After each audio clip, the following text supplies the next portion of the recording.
Salut Isa! Salut Marie! Il y en a qui nous suivaient déjà sur les réseaux sociaux. On était la psy et la kin. Ben oui, Nous sommes de retour. oui. Moi, je Après suis plusieurs encore mois la d'absence. kin. Je suis encore la psy. C'est ça. Mais on était absente pendant un petit temps. Mais finalement, on était là. Oui, Mais on n'était pas là. pas On, là. on était là. On était ici. C'est ça.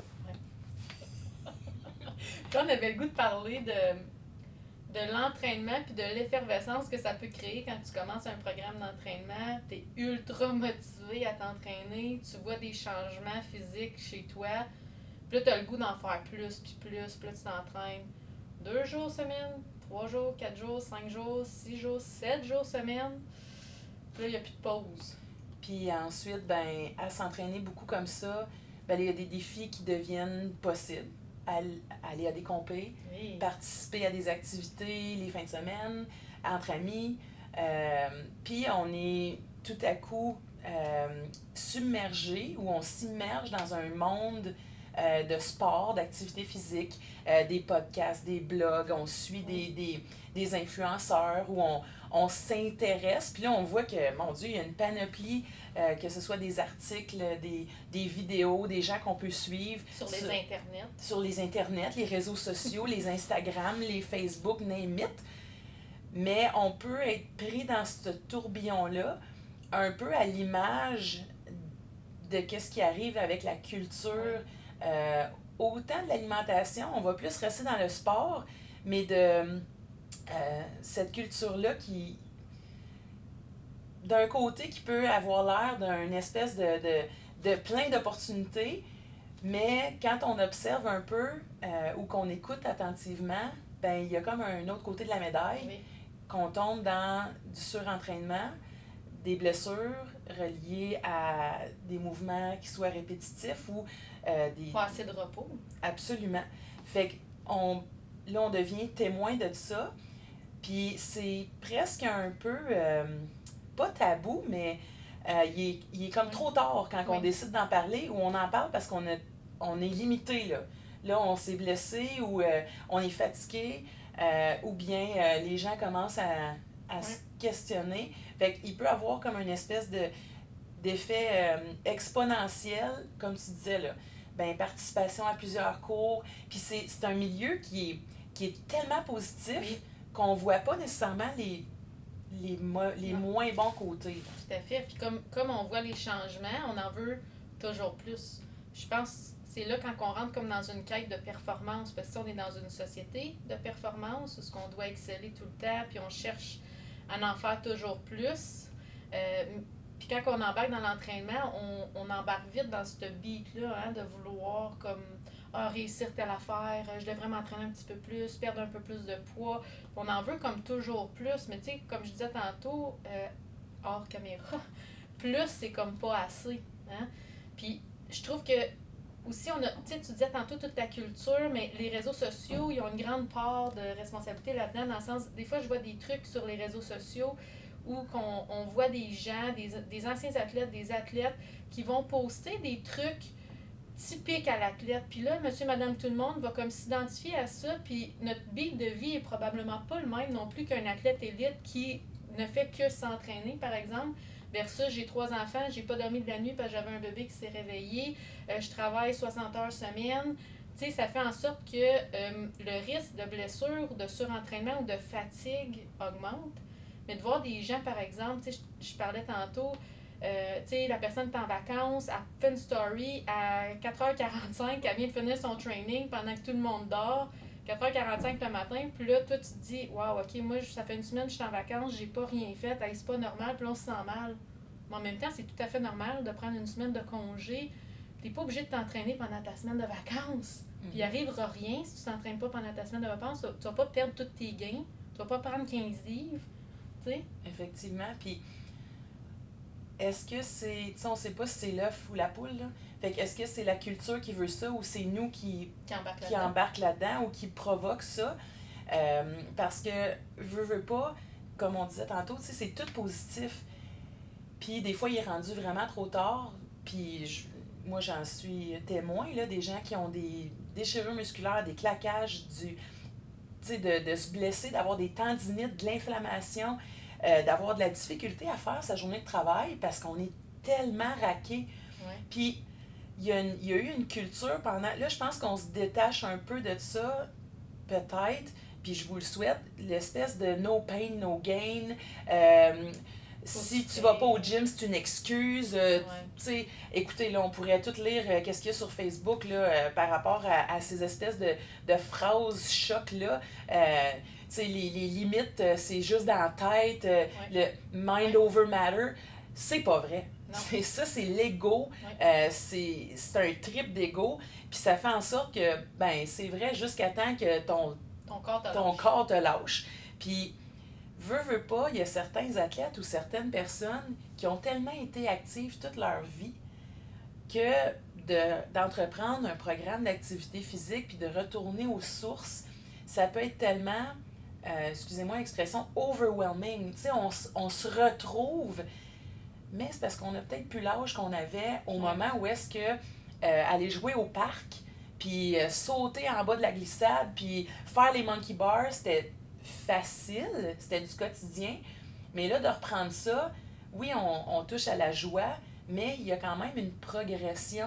On peut pas partir de notre bureau, puis transférer, là, il y a une progression. C'est ça qu'on veut enseigner dans nos cours, mais on n'est pas non plus responsable de qu'est-ce que la personne fait, tu sais, dans le reste de son assiette, là. Donc, c'est bien d'en parler pour savoir, ben, on est rendu où dans les risques de surentraînement. Puis, le surentraînement, c'est pas juste les athlètes de haut niveau qui en souffrent. On peut s'être entraîné pendant quelques mois, tout allait bien.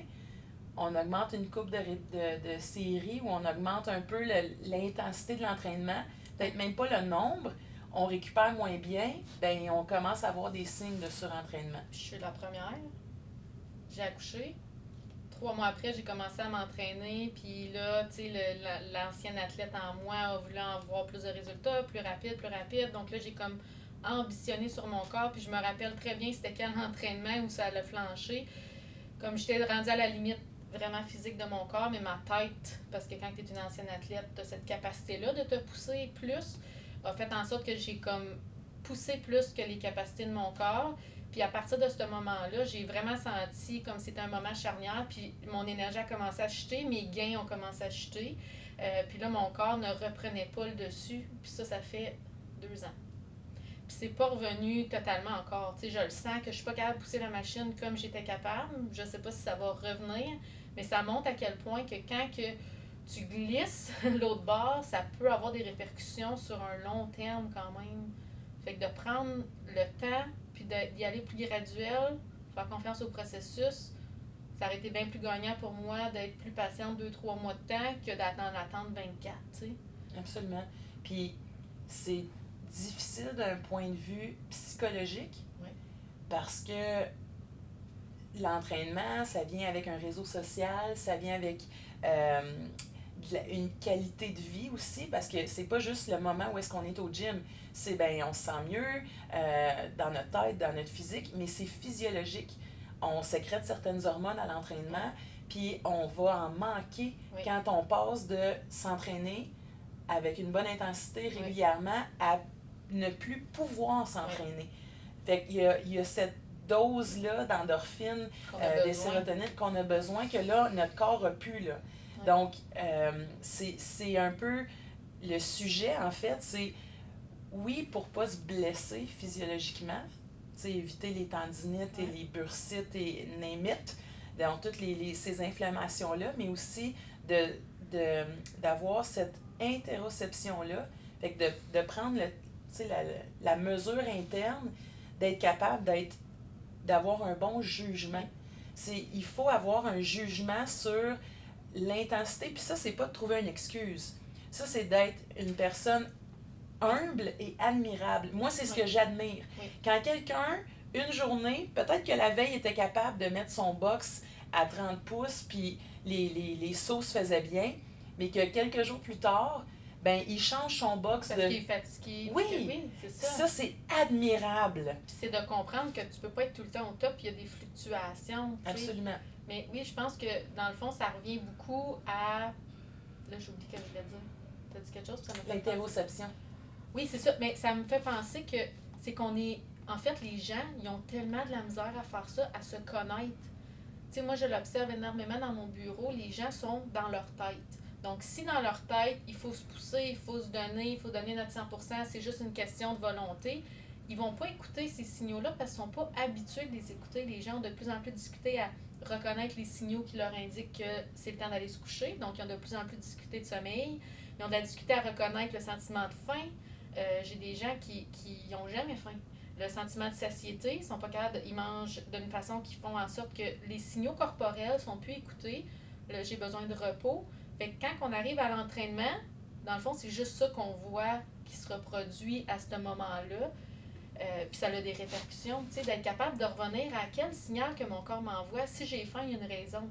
Si je suis fatiguée, c'est un message que mon corps m'envoie. Il ne faut pas juste que je dise « Ah non, ça y est, Puis en même temps, on ne s'entraîne pas pour faire une mission avec l'armée, on ne s'entraîne pas pour aller aux Jeux olympiques. Là. La majorité des gens, en général, s'entraînent pour être en santé. Donc là, c'est comme si on passe à côté de notre objectif, finalement. Absolument. Puis on est habitué à l'espèce de cadre. Puis quand tu dis on est dans notre tête, ben si c'est écrit qu'il faut que je fasse 12 répétitions, je dois en faire 12, puis si j'en ai pas fait 12, c'est pas bon. Oui. Une autre chose que je trouve admirable, c'est la personne qui est capable d'être très intègre, puis de assumer sa décision de c'est pas une excuse que je me donne, mais aujourd'hui, moi je vais faire, au lieu de faire la planche sur mes orteils pendant 30 secondes, ben à la Xème seconde, on s'en fout, ben je vais descendre la planche sur mes genoux, parce que moi, comme je le répète très souvent, c'est la qualité qui va toujours prévaloir sur la quantité. Oui. Parce que des planches, on va en faire des milliers dans notre vie. Fait que pourquoi s'imposer et s'obliger à faire, comme on disait, c'est pas une question de performance. Là, puis même si ça l'était, ben il y a des gens qui vont, pour une question de performance, aller tellement loin qu'ils vont se blesser à tout jamais. Oui. On va en parler d'eux. Mais le lendemain, c'est eux qui vont piquer du nez. Puis ce qu'on va voir sur les réseaux sociaux, c'est la fois que le gars s'est pété le coude à l'envers parce qu'il est allé cette fois-là trop loin. Oui, c'est ça. Fait que d'écouter son corps, d'écouter son cœur aussi, de se voir dans un ensemble, de pas se voir juste les muscles, la tête, puis de se voir dans son ensemble, puis de se respecter. Je pense que c'est vraiment ça. Hein? Absolument. Ça revient à ça. Puis c'est d'être capable de jauger, dans le fond, à tout moment. Tu sais, on en parle, être dans le moment présent, là, mais je suis pas sûre que tout le monde sait comment. Là. Oui. Mais c'est à chaque instant, entre 2 points, c'est l'infini. Là. Fait qu'à chaque instant, comment je me sens, puis qu'est-ce que je suis capable de faire.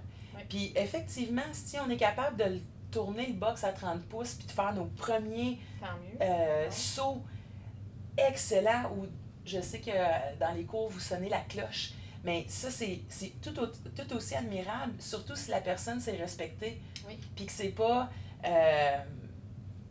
juste un one-hit wonder, là, tu sais. Donc, ça aussi, c'est important. Puis c'est là que ça devient beaucoup plus positif que entraîner, justement, là, des blessures, puis des blessures qu'on peut peut-être traîner pour plus longtemps qu'on le pense. Oui, c'est ça. Exact. C'est bon, ça? Donc, coupez!